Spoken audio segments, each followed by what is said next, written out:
Namaste, Jai Bharat.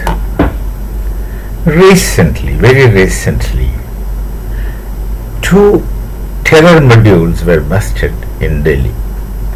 That is, terror modules means two terrorist plans to blast some parts of Delhi is busted. Our security agencies have identified and found them. And there is no serious doubt about who is behind it. We know that it's Pakistan. Asim Munir had been very desperate that he could not successfully create any terror attacks in Bharat in recent times.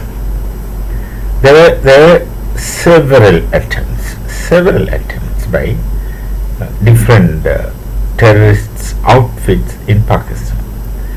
Two of them which we are popular is Lashkar-e-Taiba and Jaish-e-Mohammed, and some of them are weakened. This is one institution in Pakistani society, a terrorist outfits. You see, you look at the Iran's administration, Khomeini administration, where they have proxy army, Hezbollah, Hamas, Houthis, etc. And officially Iran funds them, though they don't say it, but officially funds them and maintains this in different places. That's because they don't want to attack directly. Direct attack also invites problems, so some people very wisely thought that it's better to make somebody else do the job which they want. In something that we say, it's something like putting the rifle on the other person's shoulder and fire. Precisely this is what they do. Pakistan does the same thing, but Pakistan does the same thing under a different kind of compulsion. They are incapable of waging a war with Bharat. At least some sensible people, the authorities, know that they are no match to Bharat in any respect. But then they keep teaching their people that they are more than Bharat in every case. That's all right. That they do for their own convenience or whatever else. No, these terror outfits were busted, and with all those things, Pakistan relentlessly and continuously tries to create terror attacks in Bharat. They are desperate, they are unable to do it off late. This is their real activity, and everyone understands it, we also understand it. That's on the one side. Another side, these people want us to talk to them. Dialogues they want. They want the Sindhu river water to flow. We have already told them, a year before rather, that blood and water shall not flow together. The Sindhu river understanding is put in abeyance. We have not cancelled it, we have not stopped it. It's put in abeyance. There are a lot of intricacies in it. On the one hand, we need that water for our own places, our own people. And in the past, the inefficiency of the previous administration, previous governments, they were not that nationalists. They just wanted to get their time done.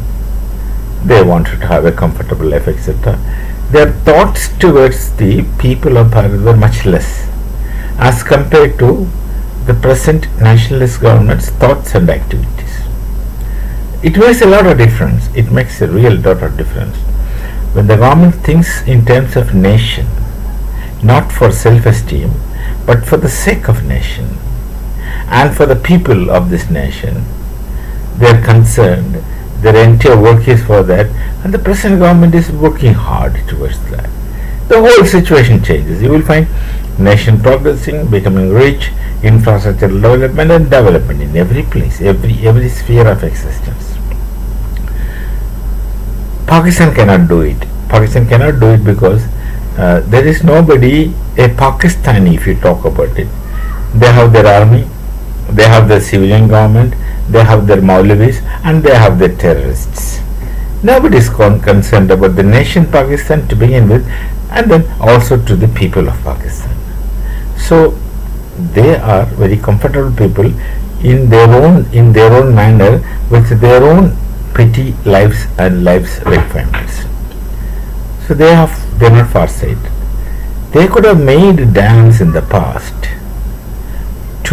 They could have had irrigation projects in the past with the same water. Then they would not have suffered. They were not bothered. Nobody was concerned. That's the point.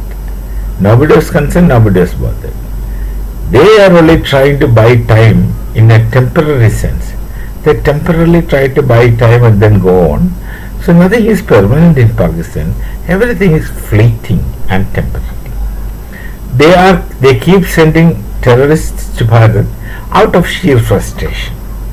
They want something to happen in Bharat so that they can show to their people and also satisfy their own so-called ego, if at all they have any. I don't know.